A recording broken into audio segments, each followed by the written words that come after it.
Good morning, good afternoon, and good evening. Welcome to Mending Threads. This is your safe place and stronghold for whole body wellness, mind, body, spirit. And we're a transformation series. So you don't have to be perfect in the beginning, but we can work through it all together, learn more, and do more. So today we have a topic, body telling and wellness.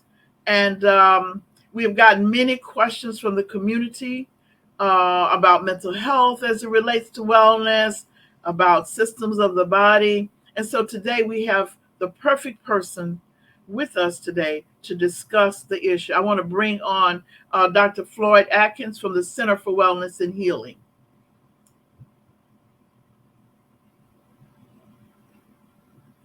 Dr. Atkins is going to talk with us today from a framework of our understanding where we are now and where we're going, but we want to look at it by intention. So, Dr. Atkins, I have some questions, and as I share with you, that we have a lot of questions about body swelling, swelling of the feet, discoloration, and we know that the body tells us, something about what we're not doing, we're doing too much of, or we're not doing enough. And I thought that we would first give an understanding of the different systems in the body and how it functions so people can see that they're not just one thing, that they're just not pieces of themselves. Yes, good morning. First, let me say I'm happy to be here to share with you today. And I think it's a great topic to talk about body telling, or, I like to refer to it as listening to the body. Your body is speaking to you every day, but a lot of times we Mm-hmm. don't listen because we're distracted by everything in the external world and we don't listen Mm-hmm. to our internal environment. And it's so important to understand that when things change in your body, that you have to make adjustments to accommodate those changes. And when I say changes, the changes that number one happen in different phases of our life. Like when we're adolescents or childhood, we have a certain body type and a body chemistry. When we become mature adults, it's a different body chemistry. When we become senior adults, it's a different body chemistry. So at every point in our life, we have to make the necessary adjustments. That's why we can't do the same things at 60 that we did at 20 because the body is different. Our metabolism is totally different. I like Mm-hmm. to refer, in modern medicine or Western medicine, we are into specialty medicine. So if I have a problem, I have to have a specialist. I have to have an endocrinologist. I have to have a oncologist. I have to have an ophthalmologist. I have to have so many ologists, everybody to take care of every part of the body. I have to have a podiatrist for my feet. I have to have a heart specialist for my heart. But Mm-hmm. one thing we have to really realize is that we're all connected. Everything is interwoven. What affects one system has to affect the other system. That's why when we talk about whole body wellness, it's about looking at the whole body as one. We go back to that old saying that the foot bone is connected to the ankle Hip bone, is bone. connected to the knee bone. Well, Mm-hmm. every system in the body is connected that way. And if we look at it from that approach, then we can really establish balance in our body. I think, before we came on the air, you mentioned about uh, calls you've been getting about people having swelling. Well, swelling is just a symptom of a problem. It's a symptom of a water accumulation, but it's accumulation for a number of reasons. It could be accumulating from a mineral deficiency. It could be accumulating from a circulation issue. There are so many different reasons it can be happening, but they happen at certain points in life because of our metabolism, what we're eating, what we're drinking, what we're exposing ourselves to. And those are the major things that we need to really discuss today. Mm-hmm. And so what you're saying about different periods of life, because I can tell I've been through probably all of the almost Yes. different periods. So one of the things is that I noticed is that we had a meeting, like where people get together and discuss issues and those kinds of things. And we were talking about that adolescence and let's start. We started with seniors because we're doing this intergenerational training for wellness, and so the seniors were sharing. stories, and we were talking about it with all these young people there and seniors. And so as the seniors were speaking, the adolescents were speaking too, and they were saying, "Well, I have that too," and Mhm. my but mine is this way. And so I thought maybe if we could just see, like speaking of metabolism and swelling, because young people were saying they only get, especially the young women, pretty much swell maybe one time or twice a month. So when you're talking about circulation, circulation is different for young people as it is for old. So how can we then recognize what it is? Yeah. Is there a way that we could checkpoint it? Hmm. Yes, it requires, number one, that people really know more about their body. I really would like people to know as much as about their body as they do about their bank account or about their job description. It's like when we go to college, we learn about so much information in college about other things. We never really focus on how our body works and what our body needs. And if we understand those things, Hmm. then that will go a long way in understanding why we have swelling. When we look at swelling, especially in young people, the majority of the time, especially with young women, is going to be a hormonal related issue where hormonal changes with cycles, and they tend to have swelling. If you're having swelling for any other reason as a young person, then that's usually a serious metabolic condition. You know, one of the primary roots of swelling goes back to circulation.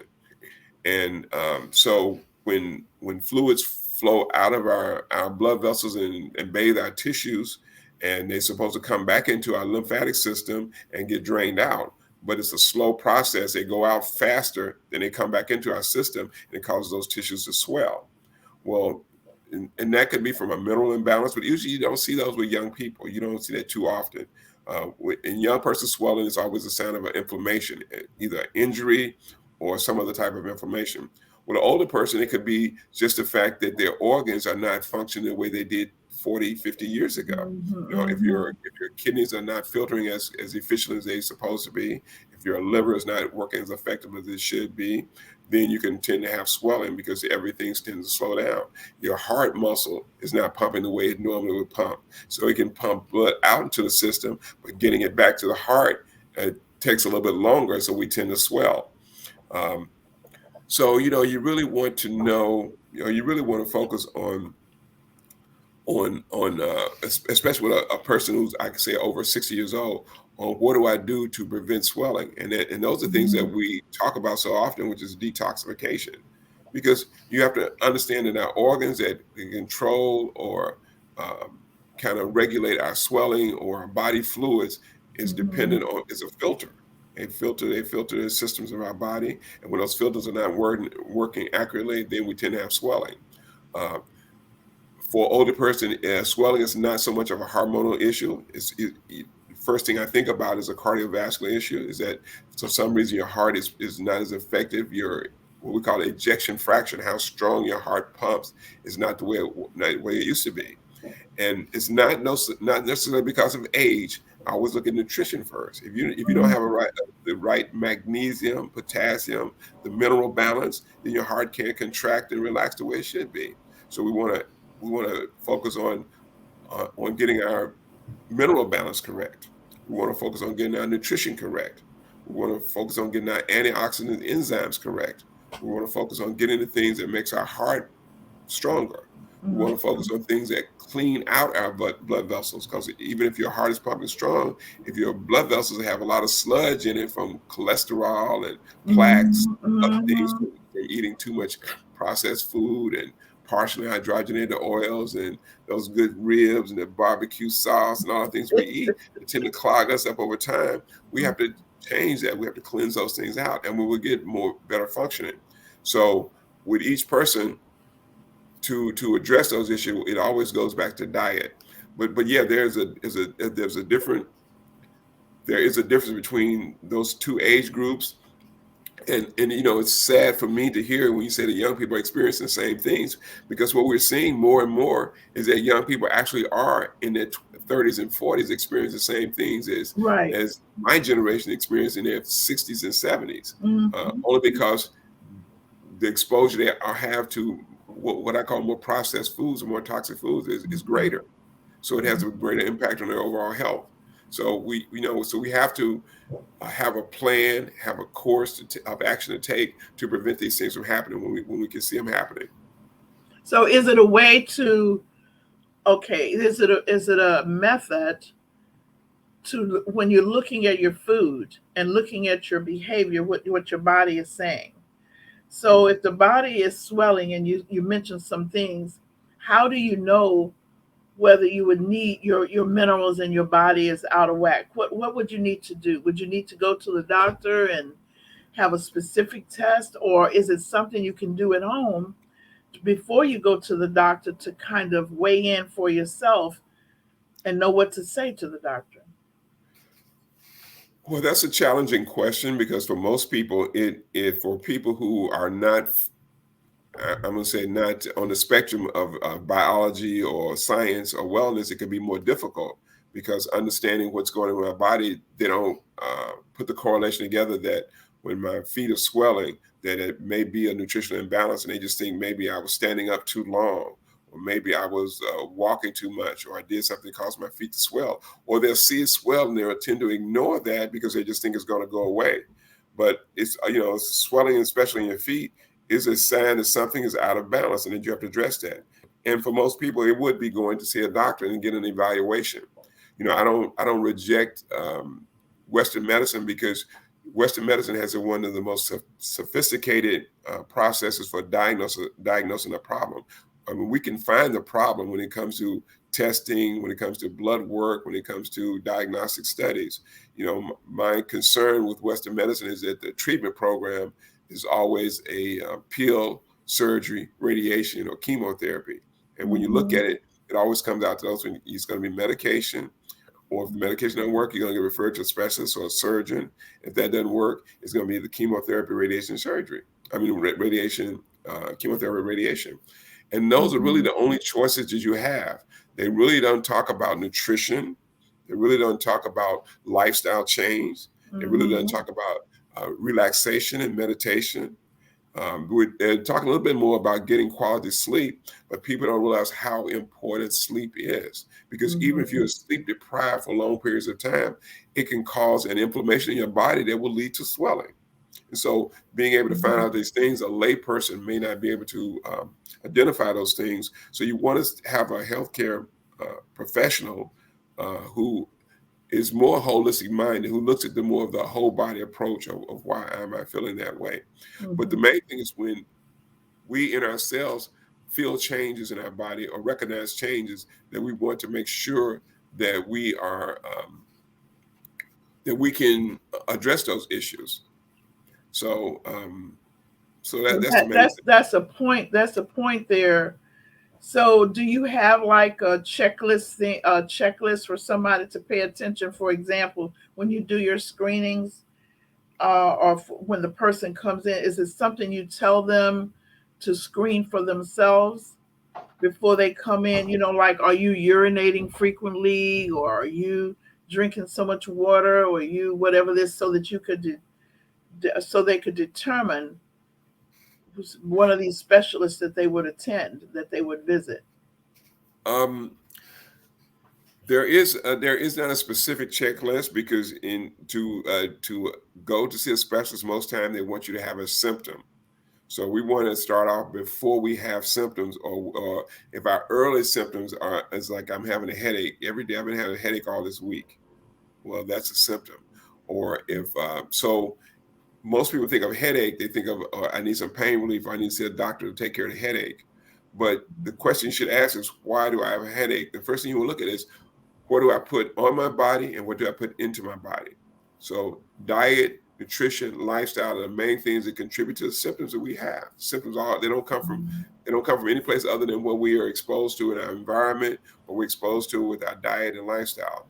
So I want to look at those things first. So I have people document. So when you eat, if you want to be really technical about getting to the bottom of your health, or forming a grid to know how to start that, is that you make a diary, Mm-hmm. food diary. So you write down every day what I have for breakfast today, what I have for lunch today, what I have for dinner today. You want to write down how much water did I drink today and how many hours did I sleep last night.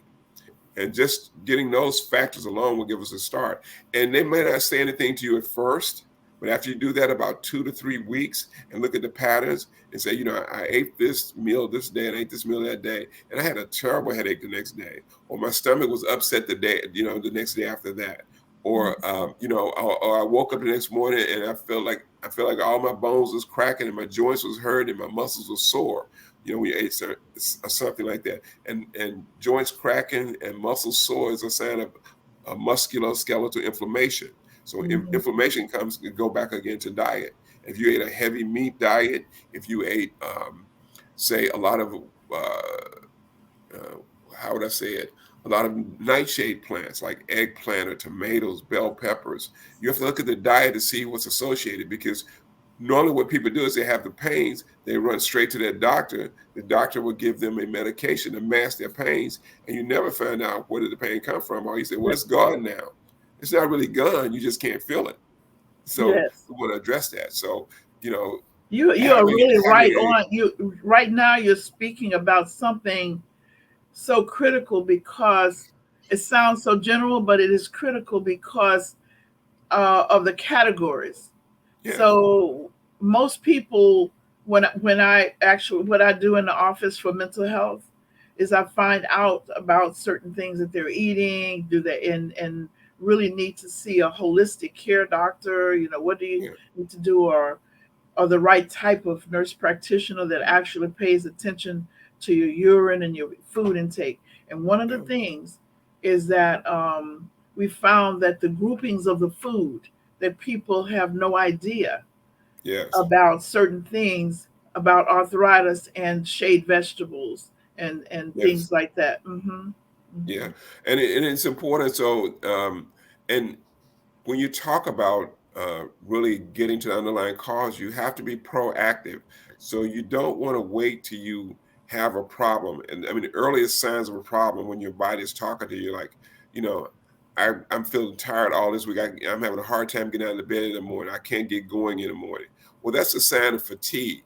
And so I have to look at sleep and I have to look at exercise, because sometimes when people are not exercising regularly, you don't circulate as much. And then you tend to have, the body becomes more sluggish. You tend to have more fatigue. So when I talk about, diet, nutrition, lifestyle, I also want to mention exercise, because circulation is one of the most important things we can do. I would say you have to circulate if you want to percolate, because if you're not circulating, nothing is going to work fine. So you can eat healthy food, you can do other things, but if that food doesn't get to the parts of the body it needs to get to, it won't. It's not very helpful. And you have to exercise, every day. It's not just exercise, 3 days a week. But you have to do something. Even if you walk 3 days a week, if you do some cardiovascular other days a week, if you do some yoga, have a routine, have something you do on a regular basis to keep your body functioning the way it should function. So that's a very important factor.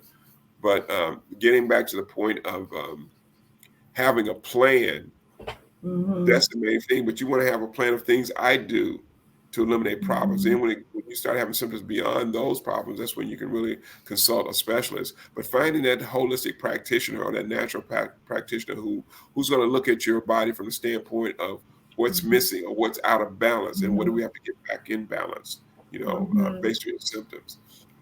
That's the way to go, to be more proactive. Hmm. Hmm. That's good.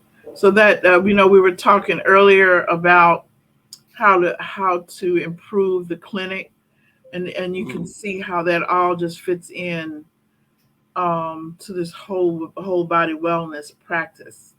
You Yeah. see, And I can show you a couple of slides here that I did I did a group called Living by Intention, yes, and it was, the whole point with people. It wasn't so much that the people were against doing things they need to do, but they didn't have a plan by which to do it.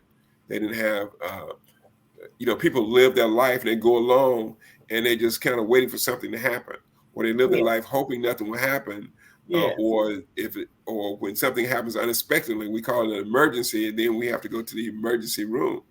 But I always Hmm. talked about we need to have a prevention room. So before anything's happened, we go to prevention room Yes, and we try to yes, get the yes. That's tools what I'm to prevent. talking about. Yes. Yeah. Hmm. And then once we have those tools to prevent, then we don't have to end up in it. You don't have to be an emergency. We can always say we anticipate it, we prepare for it. So this few slides on living by intention kind of highlights the things that's involved in what that is. So if I could show those, let me see. Yes, let's see. I think he set it up already.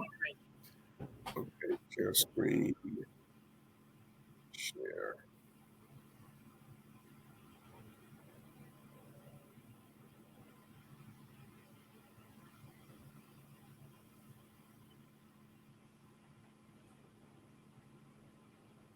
Okay. I don't know if you can you see my slide now? Yes, I can. I can. Yes. Okay. Let me do the slideshow presentation. Okay. And you can see it now, living by intention. Yes, I can. Yeah. Well, and this is only a few slides, but I want to share some key factors, and hopefully these are points that people can write down and use them as a guideline to go by to know what to do. Well, let's Mhm. kind of define what living by intentions mean, and we want to talk about when we talk about living by intentions. And first thing we want to include is health, and I'm going to give definitions of what these things mean. Is our health. Then, when it comes to health, and then we talk about prevention, what that means, and then wellness, because we have so much talk about wellness and living a well life, but what does that really mean? And age, and understanding what age is. And if we have these definitions, it'll help us on our journey to living an optimal lifestyle. And from what people are familiar with, that your health is your wealth. That means the most important thing you have in your life is your health. And the definition that I like to use for health is a general condition or state of being. It's your mind, body, and spirit. It's a general condition. So it could be good health or it can be bad health, but whatever that general condition is, that's what health is. Now, health comes from the root word heal, Heal. And the word heal means to what? To make whole, to restore to the original integrity. So so my goal in life is always to be healed, not to be healthy, but to be healed, because I want to be made whole.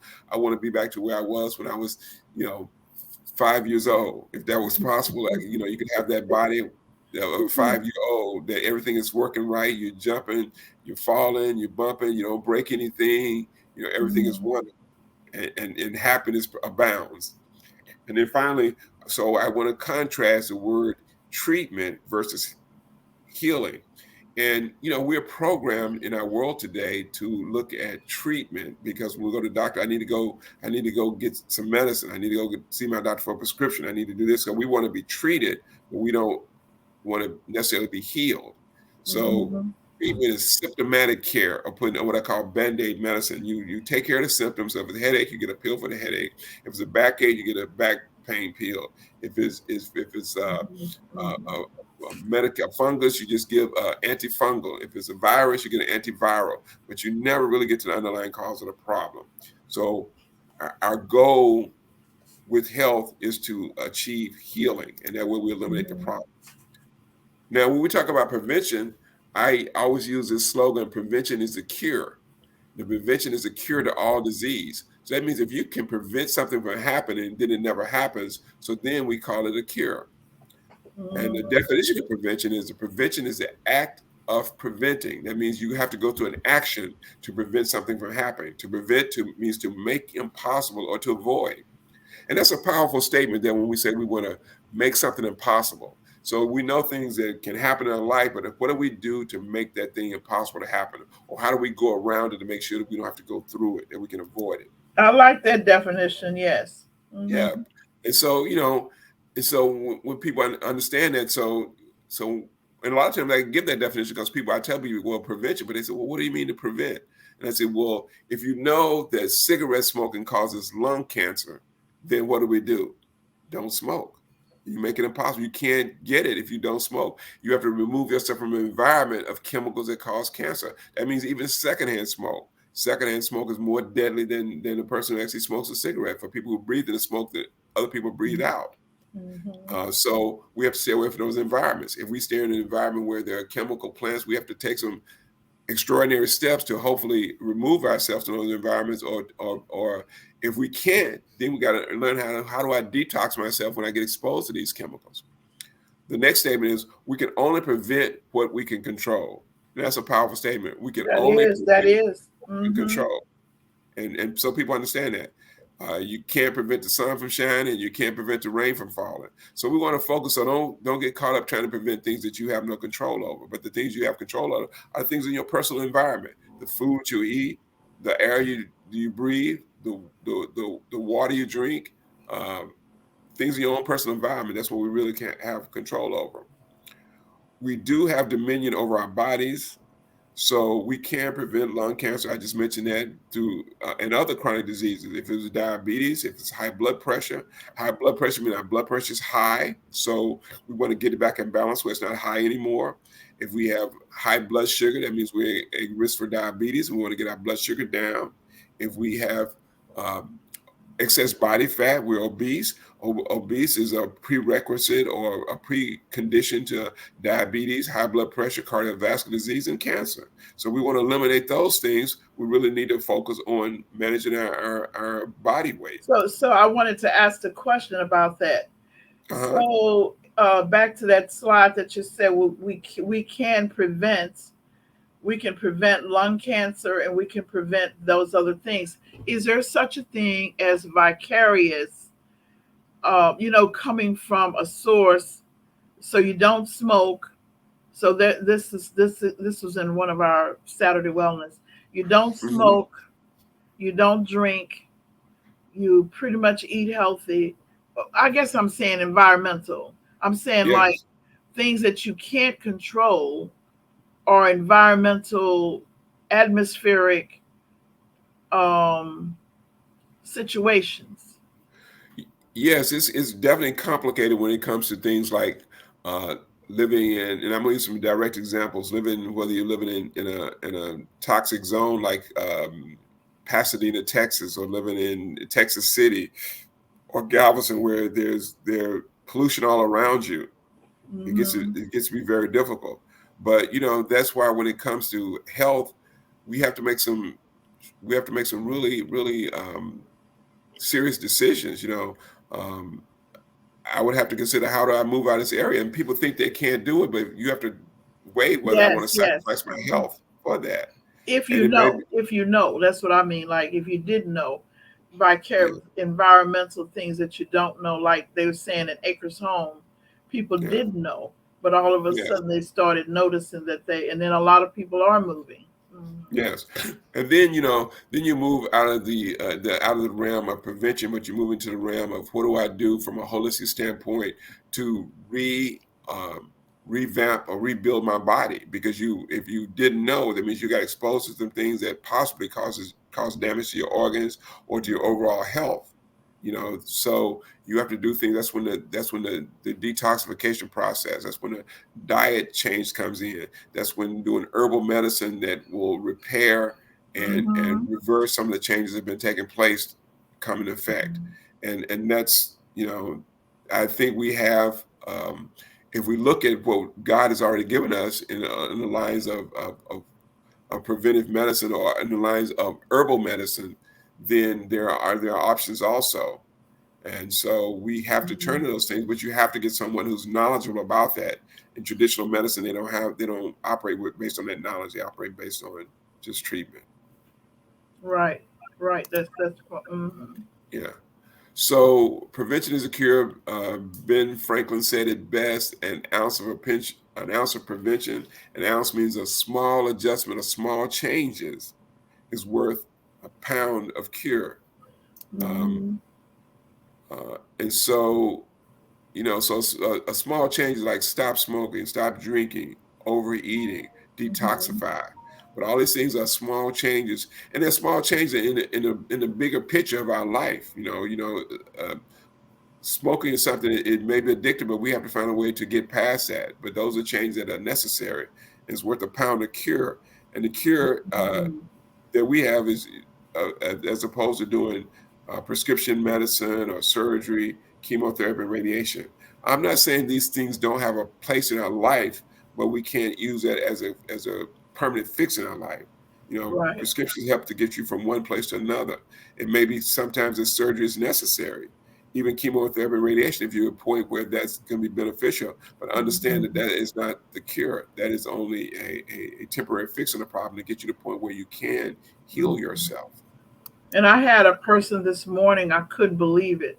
Uh-huh. He actually had 25 bottles of medicine, Yes. 25 different medications. Yes. And that's quite a few. I've had patients who've had more, but yeah, when people have more than 10, I don't know how they can do it. But 25, yes. And then you 25. if you looked at that, if you looked at those medicines in detail, you'll see at least one third of the medicines in that 25 were given to them to balance the side effects of the other Oh, medicines, the other. other one. That's Yeah, exactly, yes, yes, yeah. yes. So you need Mhm. medication for the medication. So, but it gets, and so if you can understand that scenario, that picture, that's not the solution. Because if you have to take 25 medicines and you still haven't solved the problem, then that's not the solution to it. It's not taking the medicine, more Mhm. medicine is not Mhm. the solution. And I Mhm. want people to understand that a pill and a quick fix is not the way that we heal ourselves Mhm. or we operate in health and wellness. So let's look at this definition of wellness here. Wellness. Wellness is an active process. That means it's something we do every day of becoming aware. Excuse me. It's an active process of becoming aware and making choices toward a more successful existence. So it's a process. Wellness is not something that you do one time or something you can achieve, but it's an ongoing process of becoming aware. So that means we have to educate ourselves, we have to read, we have to understand, we have to focus on our own health. And most people just want to go to the doctor, sit at a table, and wait till the doctor tells you what to do, gives you an IV, uh, takes your blood pressure, and then you gives you a prescription. You walk out, but you haven't done anything actively to help yourself. So that's not practicing wellness. And wellness is making choices. So that means that if you know that you need to eat less meat, if you know that you need to drink more water, if you know you need to stop drinking alcohol, if you know these things, you have to make these choices. That's an act of wellness that you make a choice toward a more successful existence. So we know things. Oh, I know this ain't good. People say all the time, I know that's not good for me. I know that's not good for me. So the question is, well, why do you do it if it's not good for you? Why do you keep doing the same thing if you know it's not good for you? So wellness means I have to be aware, so I have to educate myself, and number two, I have to make better choices for a successful Mhm. existence. Mhm. I Uh, wanted to respond to that question that yes, you had.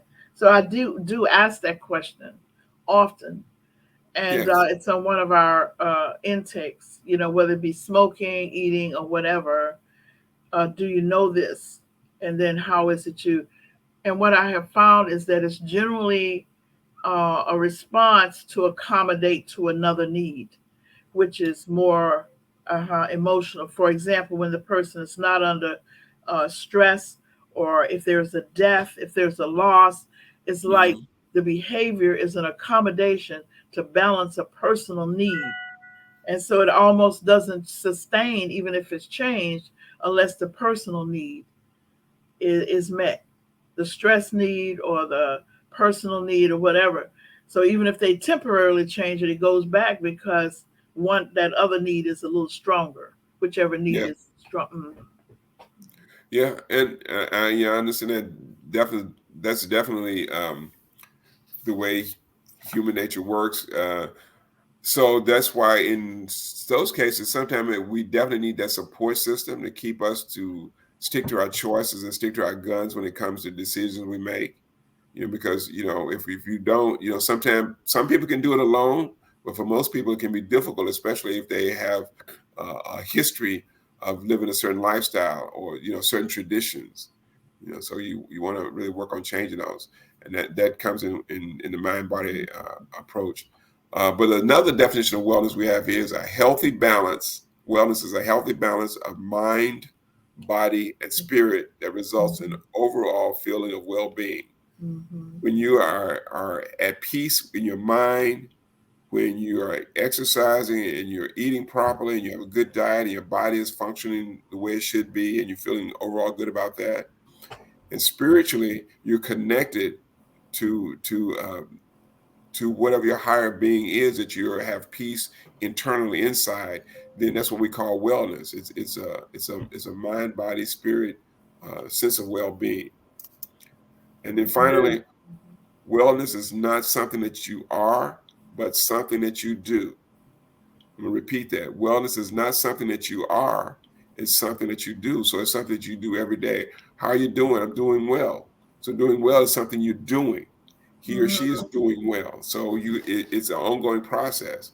So you can't say I was well, or I'm gonna be well, but I'm doing well, or if I'm doing better until you get to the point where you're doing well. But when you it's something that you do every day. So just because you ate healthy last week, that doesn't count for this week. Or just That's because right. you exercise, for last month, exercise this month, it doesn't count. It's something that's ongoing. It's something you continue to do every day. Mhm. And the last area I want to talk about is age. And I always say age is just a number. Age is just a number. Most people Okay. say, well, you're Go and old. say that if you want to. Okay, then. Well, it is a number. Age. It is. So the definition is age is a length of time that one has existed. It's just a length of time that one has existed. It didn't say Yes. how you existed, but it's a length of time that one existed. And my personal definition is the number of trips or revolutions that you've taken around the sun. So it had nothing to do with what happened to you, but how many times you're going around the sun, how many trips, how many birthdays have you had? That's Yes. all age is. It's just a number. So we want to look at that. But most I like importantly, that. I like that. I like yeah. that. Hmm. So you count those trips. Now, what you do each trip you go around the sun in between from one birthday to another birthday is what causes problems when it comes to our health, it comes to our wellness, it becomes to our lifestyle. Um, and then I always talk about aging versus anti-aging. We hear a lot of information today about anti-aging creams and anti-aging formulas and anti-aging protocols, but there's no such thing to me in my book as anti-aging. That's like saying I'm 50, but I'm gonna go back to 30. Right. You might have the idea, but you're not really going back to 30. So you really can't anti-age. You can't go backwards in years. It will be wonderful. It sounds good. Everybody likes that sound of anti-aging. I know I love to hear that sound anti-aging, but I have to be realistic with myself. That's not happening. So maybe I look better if I put some skin tightening cream on, but I'm still the same age as I was It's the just a first. temporary thing, right? Yeah, age is just another. In other words, we don't get old, we get toxic. Oh So no, what that's changes us? excellent. I like that theme. That's excellent. Yeah. Hmm. And what causes us to change over time is not the number of years we've been here, but what happened to us all those years that we have been here. So that's why some people can be 90 years old and look like they're 60 or 70 or 40 or 50 and exercise and get around and do things, and other people are 60 years old and look like they're 90 years old. Hmm. So it's what you do and how well you take care of yourself. And these kind of pictures hopefully kind of illustrate that. That if you live a certain life, toxicity, it'll affect your organs, and people tend to get you know diagnosis. Whether it's mental health, whether it's physical health, whether it's emotional health. They get these diagnoses over time because of what they're exposed to during this life journey. Toxicity, and my definition is a dis-ease. You're not at ease, and aging is a function of your toxic burden. So that means that you look, you get wrinkled skin, you get gray hair, you get all these things because of the amount of toxicity that you're exposed to. And that's toxicity not only from food, not only from water, not only from the air we breathe, but from our environment, from the people we're around, because you're gonna be around toxic people that can cause you to age as we get gray hair. Hmm. We always say as adults, my children give me gray hair.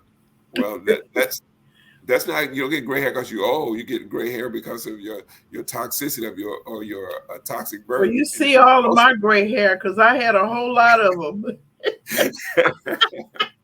yeah, and people understand that. So and you see some people who grade much earlier than others. From a physiological standpoint, gray hair is a lack of copper. Is a copper deficiency. When our body stops absorbing copper, we tend to gray hair rapidly. And some people have that from a genetic standpoint, and some people, because of their diet and lifestyle or the stressors, our body doesn't absorb that copper, and our hair will turn gray. And you say, Oh I saw wow, now that's this. a good thing. Now I really hadn't discussed that very often and not know that. Okay. Right. So Well, then is there a and way you can reabsorb it? well, they haven't. I had one gentleman said that he was going to start. So he can take all the copper pennies and suck on copper pennies. Would that help him if he sucked on a copper Oh, penny? get out of here. I said no, but they haven't cracked that That thing, mystery yes. yet, because otherwise we would have Some you can go kind to of vitamin Walmart or and buy some something. copper drink and get your gray Yes. hair back. Yes. So we're still working on that, but it's really our body stops absorbing copper. A copper deficiency will cause graying hair. And I think Mm-hmm. when people gray rapidly, it's because their body's not absorbing it. But to get the underlying cause, it takes a little bit more study and research, and nobody's doing it yet. So to sum this up, I just say, Houston, we have a problem. But I say Houston and the rest of the world. It's not just Houston. We all have a problem when it comes to our diet and lifestyle. So we want to Mm-hmm. focus on that healing. So again, I'm gonna finish up with the most important decision we make each and every day of our life is not what job or career we pursue, or even how we manage our finances, but simply what we pick up with our hands and put into our mouth. This daily choice is a key to our quality of life and our quantity of life. Mm-hmm. One, let me add this on here. These are points that I want people to write down. So when it comes to your mind, you want to address your stress. So when we have stress in our life, we want to identify what a stress is. Chronic stress is things that we deal with every day. Chronic stress is finally recognized as a major immunosuppressive and a primary cause of disease. So we have to eliminate chronic stress. Diseases associated with high cortisol level, high stress levels are cancer, hypertension, arthritis, stroke, chronic infections, skin disease, and ulcers. And we see that when we look at diseases in America, this is a list of the top diseases that America's experienced: hypertension, arthritis, cancer, stroke. And so it goes back to addressing stress. So to eliminate problems, the first thing we want to do is find out what the stresses are in our life, what's stressing us out. And we have to be honest about it, because most people will deny it or say, well, it doesn't bother me. But maybe it doesn't bother you consciously, but subconsciously it's on your mind every day. Mm-hmm. And then to identify those key points, I talk about grief, distress, fear, Mm-hmm. worry, angry are emotional that releases chemicals in our brain that exert these powerful immunosuppressive action. That means they suppress your immune system. If your immune system is suppressed, then it can't protect your body against these other diseases, infections, viruses, everything we expose ourselves to. So number one, when it comes to the mind, we have to have a way to address our stress. And then when it comes to our body, it just becomes to creating a non-toxic environment. Mm-hmm. Mentioning that, how do people deal with it if they already exposed to areas? So if you're in a toxic environment, you have to find a way to detox. You have to find a way to cleanse your body. You have to find a way to Mm-hmm. remove these toxins. You can support yourself that way. That means you want to do fasting. Periodic fasting is something you have to talk about with a professional who knows how to do that. Do cleanses, whether it's herbal cleanses, doing saunas, doing sweat baths, things you can do for your body to let your body cleanse itself. Mm-hmm. uh, Mm-hmm. Using safer personal care items. You want to use things like Colgate toothpaste, things like Sure antiperspirant sprays. We have a whole seminar we're going to talk about personal care items and how they affect your overall health. Having safe Mm-hmm. household cleaning products. And that's using seventh generation chemicals as opposed to Pine Sol and Lysol and the chemicals that we know clean, but they're very toxic to our health. Pesticides, Mm-hmm. whether we spray uh, ant killer or roach killer in our house, or whether we use rat poisons around the house, or whether we just have pesticides on our foods that we eat that they spray to keep the bugs from eating up your food. Mm-hmm. Use the microwaves has a negative effect on health, and there's so much research to show that. A lot of research lately on Teflon, on the PFOAs, on the chemicals, plastics is in our food system that's causing, so that we know that cause cancer. Let me be straight. And then number three is spirit. And so when I talk about spiritual health, what does the Bible say about it? And it says that my people are destroyed for lack of knowledge, not because they rejected knowledge. but because they have rejected knowledge. And I always use that Hosea 4:6, Hosea 4:5 and 6. But we are destroyed because we don't know. We are destruction. We're taken apart bit by bit. Our body is broken down because of things we don't know. It's not because we think we do know. It's things we don't know, and we go through our life every day. So we have to educate ourselves. Knowledge is key. Knowledge is power. We all know that. So we have to do something about that. And then number two, another scripture say, "Know you not that you are a temple of God, and that your spirit of God dwelleth in you." And so we have to understand that our bodies are precious. It was given to us as a precious vessel, and we have to take care of it. We have to do things to protect it, to keep it healthy. It's our responsibility. It's not the doctor's responsibility. It's not the government's responsibility, but it's our own responsibility. So we have to take action. That's when I say live by intentions, we have to Mhm. do what needs to be done. And we get the systems around us to support what we're doing. But we have to make those positive choices, and we have to move in that right direction. And finally, it says, God has given you every herb bearing seed which is upon the face of the earth, and every tree in which there's fruit of the tree yielding seed, that it shall be meat for you. And that statement really says that we have everything in the natural world to heal our bodies. We have to know what they are, how to use them, and how to live our lives. Because when it Mhm. says it shall be meat, it shall be nourishment. Is what that truly translates for us. That's Genesis 1:2-9. So having a strong spiritual foundation, it helps us, keeps us focused. It helps keep our mind and body in right relationship. So again, measure uh, take measures to de-stress, use relaxation techniques, which is massage, yoga, exercise, get proper Mhm. sleep, exercise, that's walking, bike riding, water aerobics, whatever it Mhm. takes, and Mhm. prayer and meditation, whatever it is for you that brings your spirit back down to a state of peace. That's what we have to do. So I hope this information is helpful to our audience today. Mhm. Okay, road to wellness. Mhm. Yes, So, I know you have a scheduled webinar and group session yes, following. I think it's coming up. Do you have the date? I think it's the 20 something of this of next month of May. yeah. Is it? I think you said I think it's May it's May 15th or May 17th. It's on a Saturday, but let me look at the date here. Um, it is no, actually I think you said it's May 17th. Is it? Okay then. But we'll clarify that. But yeah, that's a webinar that we're gonna do. And I'm titled that for people. I think it's a good starting place. It's called The Connection Between Diet and Disease, because I want people to understand that your lifestyle, the way you live, what you eat, what you put in your body is connected to your overall health, your overall wellness. And so we have to start at the foundation, which is what we eat, how we drink, how we live, how we exercise, and understand that connection is so important. When people understand that, then they know how they're eating, why they're eating plant based, why they're eating less meat, why they're cutting down on the starches, why they're cutting down on Mhm. the sugars, because we all lead to a place that we don't want to go in most cases. And then we want to eat foods and have a lifestyle that leads to a place where we do want to go. We want to live long and prosper, Yes. not in a nursing home or a wheelchair. But Yes. and we want to be able to proudly say that age is a number, and and my number may be high, but I'm looking Well, good. that's what I'm talking about. So I Yes. was trying to stay around with you until about 110 anyway. So Yeah,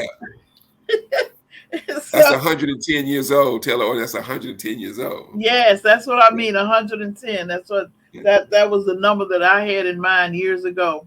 So Yes. and one of the things that I have learned is that when you have something in mind like that, when you speak of intention, then Yes. it actually your behavior, you'll keep striving for the Yes. behavior that's associated with what you and what you have in mind and what you intend.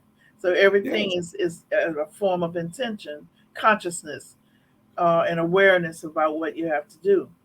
So I'm hoping that people sign up for your webinar, Please Yes. go to wrc-houston.com and sign up for the webinar. And not only do you get a webinar, but on there you get a follow-up question and answer and discussion group with your personal information. Yes, you do Yeah. have to pay, but it is important to pay for wellness and learn how also how this would be important for you to help other people as well, and how and what you can say to other people to get them mindful of what to do and how to follow up with what you have learned.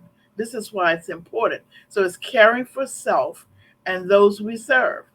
It's great for teachers, caregivers, pastors, as well. And even in one of the groups of people that's so important would be our barbers and beauticians. And I just want to encourage you because you're in direct relationship with someone who you can help. Please go and sign up at wrc-houston.com. And if you have any questions, you can call 281-407-3190, and someone will get back with you in less than 24 hours. And we look forward to that. I do want to say renew beliefs, rebuild faith, and reconnect families and communities. For it's not the circumstances we meet, it is the manner in which we respond that determines health, happiness, and success. And I hope to see you same time, same place, same station.